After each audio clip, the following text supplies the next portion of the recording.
নমস্কাৰ এই মুহূৰ্তত আহি পৰিছে ৰাজ্যখনৰ বাবে খন্দিয়াৰ কেইবাটাও বিগ ব্ৰেকিং নিউজ। আজি 30 জুন অসমৰ লগতে ভাৰতৰ বিভিন্ন প্ৰান্তৰ পৰা এনে ধৰণৰ খবৰসমূহ নিতৌ চাবৰ কাৰণে চেনেলটো সাবস্ক্ৰাইব কৰি ভিডিঅ'টোত এটা লাইক কৰি দিব। এই মুহূৰ্তত জনাই আছো এটা ব্ৰেকিং নিউজ। ধুবুৰীত 1400 গৰু কুৰবানী দিয়া হ'ল। কুৰবানী দিয়া গৰুৰ নামঘৰত ৰখা হ'ল। সেই কথাটো কোনোৱে নুখুধে। গোলাঘাটত গীৰ গাই বিতৰ্কৰ প্ৰশ্নত মুখ্যমন্ত্ৰী ডক্টৰ হিমন্ত বিশ্ব শৰ্মাই এইদৰে উত্তৰ দিছে। খন্দিয়াৰ পৰৱৰ্তী ডাঙৰ খবৰ হৈছে জয়ন্ত মল্ল বৰুৱাৰ বিৰুদ্ধে এইদৰে উত্তাল প্ৰতিবাদ সাব্যস্ত কৰা হৈছে। এবাৰ প্ৰতিবাদকাৰীক চুচুৰাইছে এবাৰ আৰক্ষীয়ে। এটা বিগ ব্ৰেকিং ডাঙৰ খবৰ জনোৱাৰ চেষ্টা কৰিছো। মন্ত্ৰী জয়ন্ত মল্ল বৰুৱাৰ বিৰুদ্ধে গোলাঘাটত উত্তাল প্ৰতিবাদ। মন্ত্ৰী জয়ন্ত মল্ল বৰুৱাৰ বিৰুদ্ধে গোলাঘাটত উত্তপ্ত পৰিস্থিতিৰ সূচনা হৈছে। এবাৰ প্ৰতিবাদকাৰীক ৰাজপথতে চুচুৰাইছে আৰক্ষীয়ে। প্ৰতিবাদকাৰীয়ে টনা অজোৰা আৰক্ষীক। এটা বিগ ব্ৰেকিং জয়ন্ত মল্ল বৰুৱাক বৰখাস্ত কৰাৰ দাবীৰে প্ৰতিবাদ সাব্যস্ত কৰিছে কংগ্ৰেছে। গীৰ গাই বিতৰ্কৰ প্ৰসংগত কংগ্ৰেছ কৰ্মীৰ প্ৰতিবাদী কাৰ্যসূচী এইদৰে দেখিবলৈ পোৱা গৈছে। মুখ্যমন্ত্ৰী আৰু জয়ন্ত মল্ল বৰুৱাৰ বিৰুদ্ধে সৰব হৈ পৰিছে কংগ্ৰেছ। ইফালে মন্ত্ৰী জয়ন্ত মল্ল বৰুৱাৰ বিৰুদ্ধে ৰাজপথত গৰু লৈ প্ৰতিবাদ সাব্যস্ত কৰিছে কংগ্ৰেছে। বৰপেটাৰ ৰাজীৱ ভৱনৰ সন্মুখতে কংগ্ৰেছৰ আজব প্ৰতিবাদ। এবাৰ জয়ন্ত মল্ল বৰুৱাৰ বিৰুদ্ধে ৰাজপথত গৰু লৈ প্ৰতিবাদ সাব্যস্ত কৰিছে কংগ্ৰেছে। দিনটোৰ আন এটা ডাঙৰ খবৰ হৈছে এইবাৰ উচ্ছেদস্থলীত এইবাৰ উচ্ছেদিতই হুকহুকাই কান্দিছে।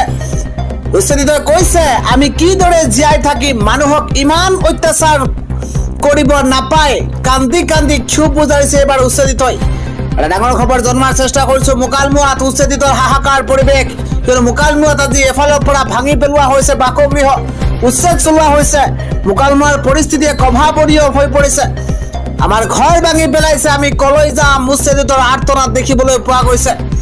আমাৰ ঘৰ ভাঙি পেলোৱা হৈছে, আমি কলৈ যাম, আমি নিজে বহা নাছিলো, আমাক লৈ অনা হৈছিল, আমি নিজে বহা নাছিলো, এইদৰে উচ্ছেদিতই আৰ্তনাদ কৰিছে।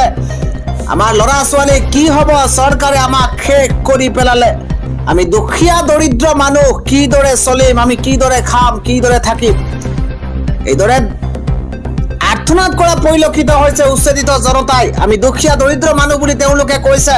মানুহক ইমান অত্যাচাৰ কৰিব নালাগে, আমি ৰাস্তাতে থাকিব লাগিব নেকি, এইদৰে উচ্ছেদৰ পাছতেই কান্ধুনাত ভাগি পৰিছে এইদৰে উচ্ছেদিত মুকালমুৱাৰ উচ্ছেদিত ৰাইজৰ এতিয়া হাহাকাৰ পৰিৱেশ দেখিবলৈ পোৱা গৈছে। খন্দিয়াৰ আন এটা ডাঙৰ খবৰ হৈছে আহোমলেণ্ডৰ দাবীত এইবাৰ ৰাজপথলৈ ওলাই আহিছে টাইপা। শিৱসাগৰত টাইপাই উত্তপ্ত পৰিস্থিতিৰ সৃষ্টি কৰিছে। আহোমলেণ্ডৰ দাবীত এবাৰ শিৱসাগৰত উত্তপ্ত পৰিস্থিতিৰ সূচনা হৈছে। আহোমলেণ্ডৰ দাবীৰে ৰাজপথলৈ ওলাই আহিছে টাইপা। আমাৰ দাবী এইবাৰ মানিবই লাগিব, অন্যথা 2026ত ইয়াৰ পৰিণাম ভুগিব লাগিব। এটা বিগ ব্ৰেকিং জনোৱাৰ চেষ্টা কৰিছো। অন্যথা 2026ত ইয়াৰ পৰিণাম ভুগিব লাগিব। স্বায়ত্ত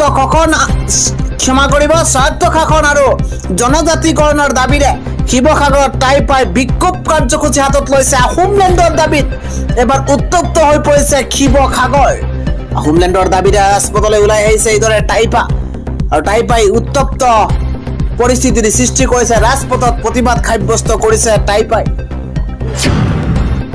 পৰৱৰ্তী খবৰটো হৈছে আঙুলি টুৱাই এতিয়া কথা নকব। বিজেপি বিধায়ক ভুৱন গামক ধমক দিছে এইবাৰ প্ৰতিবাদকাৰীয়ে।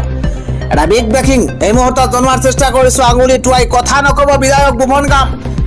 এইদৰে মাজুলীৰ বিজেপি বিধায়ক ভুৱন গামক ধমক দিছে প্ৰতিবাদকাৰীয়ে। মাজুলীৰ বিজেপি বিধায়ক ভুৱন গামক ধমক প্ৰতিবাদকাৰী। মাজুলী গড়মূৰত উত্তাল প্ৰতিবাদ সাব্যস্ত কৰা হৈছে। ৰাজপথলৈ ওলাই আহিছে সৰ্বসাধাৰণ ৰাইজ।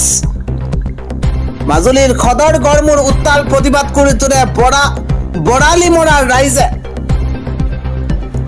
মাজুলীৰ সদৰ গড়মূৰ উত্তাল কৰি তোলে বৰালিমৰাৰ ৰাইজে।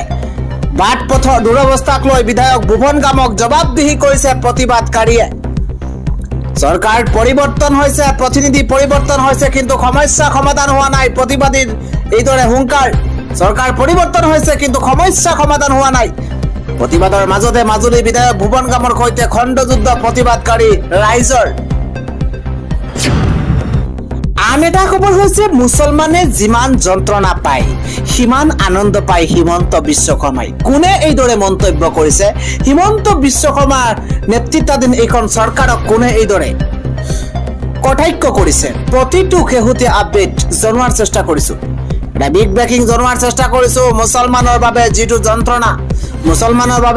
যন্ত্ৰণা হিমন্ত বিশ্ব শৰ্মাৰ বাবে সেইটো আনন্দ, মুছলমানৰ বাবে যিটো যন্ত্ৰণা হৈ পৰিছে সেইটো হিমন্ত বিশ্ব শৰ্মাই বহি বহি আনন্দ লৈ আছে।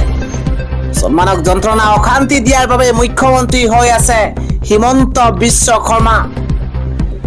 অশান্তি আৰু অত্যাচাৰ কৰাতকৈ গুলিয়াই মাৰক, অশান্তি আৰু অত্যাচাৰ কৰাৰ বাদে সেয়া উত্তম হ'ব। ডি ভোটাৰৰ নামত স্বদেশীক বাংলাদেশী সজাইছে, তাৰ ফল ওপৰৰ আল্লাহে দিব। প্ৰখৰ ৰদ আৰু গৰমত ধাৰাবাহিকভাৱে মুছলমানৰ ঘৰ ভাগি পেলোৱা হৈছে।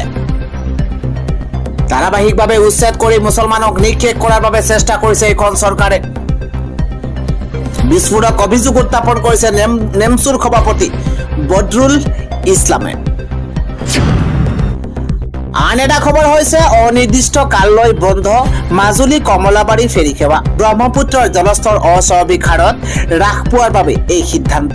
পুনৰ বন্ধ হৈ পৰিল ঐতিহাসিক কমলাবাৰী ঘাট। আভ্যন্তৰীণ জল পৰিবহণ বিভাগে গ্ৰহণ কৰিছে এই ডাঙৰ সিদ্ধান্ত। আমি জনাই গৈছো মধ্যপ্ৰাচ্যৰ আন এটা ডাঙৰ খবৰ। এইবাৰ আল্লাহৰ শত্ৰুক ধ্বংস কৰি পেলাম। আল্লাহৰ এটা শত্ৰু বাচি নাযায়, এক হৈ থাকক বিশ্বৰ মুছলমান। কোনে মন্তব্য কৰিছে জনোৱাৰ চেষ্টা কৰিছো। এইদৰে মন্তব্য কৰা হৈছে আল্লাহৰ শত্ৰুক ধ্বংস কৰি পেলাম। আল্লাহৰ এটাও শত্ৰু বাচি যাব নোৱাৰে। ডনাল্ড ট্ৰাম্প আৰু বেঞ্জামিন নেতান্যাহুৰ হুংকাৰ এবাৰ ইৰাণৰ শীৰ্ষ মৌলবীৰ। ডনাল্ড ট্ৰাম্প আৰু বেঞ্জামিন নেতান্যাহুক হুংকাৰ দিছে ইৰাণৰ শীৰ্ষ মৌলবীয়ে। ডনাল্ড ট্ৰাম্প আৰু বেঞ্জামিন নেতান্যাহুৰ বিৰুদ্ধে ফটোৱা জাৰি ইৰাণৰ মৌলবীৰ। ইৰাণ ইজৰাইলৰ যুদ্ধ বিৰতিৰ মাজতে মৌলবীৰ হুংকাৰ, সমগ্ৰ বিশ্বৰ মুছলমান একত্ৰিত হোক। বিশ্বৰ মুছলমান একেলগ হৈ থাকিলে কোনেও একো কৰিব নোৱাৰে। বিশ্বৰ মুছলমান একেলগ হৈ থাকিলে কোনেও একো কৰিব নোৱাৰে। বিশ্বৰ মুছলমানৰ প্ৰতি ভাবুকি কঢ়িয়াই অনা লোকক উপযুক্ত উত্তৰ দিয়া হ'ব। ইৰাণৰ সৰ্বোচ্চ নেতা আয়াতুল্লাহ আলী খেমেনিৰ ভাবুকি দিয়াসকল আল্লাহৰ ক্ৰোধৰ সন্মুখীন হ'ব। আল্লাহক অপমান কৰা কোনো মানুহ বাচি যাব নোৱাৰিব। বিশ্বৰ মুছলমানসকল একত্ৰিত হৈ নিজৰ দায়িত্ব পালন কৰক। আমেৰিকাৰ ৰাষ্ট্ৰপতি ডনাল্ড ট্ৰাম্প আৰু ইজৰাইলৰ প্ৰধানমন্ত্ৰীয়ে বাৰে বাৰে ভাবুকি দি আহিছে। আমেৰিকাৰ ৰাষ্ট্ৰপতি ডনাল্ড ট্ৰাম্প, ইজৰাইলৰ প্ৰধানমন্ত্ৰীয়ে বাৰে বাৰে ভাবুকি দিছে আৰু ইয়াৰ সকলো বিচাৰ হ'ব। আল্লাহে সকলো চাই আছে। ইছলামিক আইন অনুসৰি কঠোৰতম শাস্তিৰ সন্মুখীন হ'ব লাগিব। ইয়াৰ ভয়ংকৰ প্ৰতিশোধ লোৱা হ'ব। আল্লাহে আশীৰ্বাদ কৰক সকলোকে, হুংকাৰ দিছে ইৰাণৰ শীৰ্ষ মৌলবীয়ে। আমি জনাই আছো আন এটা ডাঙৰ খবৰ। সাৱধান, মদ বাং ড্ৰাগছ খোৱাৰ লোকক কৰা হ'ব এঘৰীয়া। মৃত্যু হলে কবৰস্থ কৰা নহ'ব।